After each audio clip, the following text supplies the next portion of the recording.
Sir তুমি এই যে ইনহব কোণে কি টেস্ট করতেছো? স্যার ইনভলভ কোণে আমরা সাধারণত স্লাস কতটুকু আছে, স্লাস ভলিউম এটা আসলে একটা দেখি যে কতটুকু থাকে। তাহলে তোমার সিলাসটা দুটো ভাগে ভাগ হয়ে গেছে, মানে একটা হচ্ছে ইউরোপে গেছে হুম, আর একটা এশিয়াতে গেছে, মানে এমন একটা ভাগ হয়ে গেছে, মাঝখানটা কি ফ্রেশ সাগর, তাই Fresh, তো? হ্যাঁ।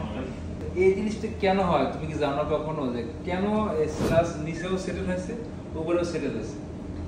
স্যার স্লাস দেখা যায় যদি ব্যাকটেরিয়ার কন্ডিশন খারাপ থাকে অথবা এমএলএসএস ফাউলিং করে হ্যাঁ। তখন এই স্লাসটা আসলে ভাসে। বা সিলাস বাল্কিং যেটা Bulking, বলা হয়, হ্যাঁ। অনেক সময় দেখা যাচ্ছে যে সিলাসে অতিরিক্ত অক্সিজেন বা বিভিন্ন ধরনের এই সমস্যাটা কি বা সিলাস ফ্লোটিং নামে পরিচিত সম্ভাব্য কয়েকটি কারণ আপনাদের সাথে আলোচনা করব। সেটা হচ্ছে গ্যাস ফর্মেশন বা সেপটিক কন্ডিশন এবং হাইস্ট ফ্ল্যাট বা ওয়েল অ্যান্ড গ্রিজ বা ফ্লামেন্টাস ব্যাকটেরিয়া এবং ইম্পর্টেন্ট স্যাম্পলিং মিক্সিং। যে সকল ইটিভিতে ডিকালারিং ইউজ করা হয়, পরিমাণ মতো ডিকালারিং না ইউজ করলে এই সমস্যাগুলো হয়ে থাকে।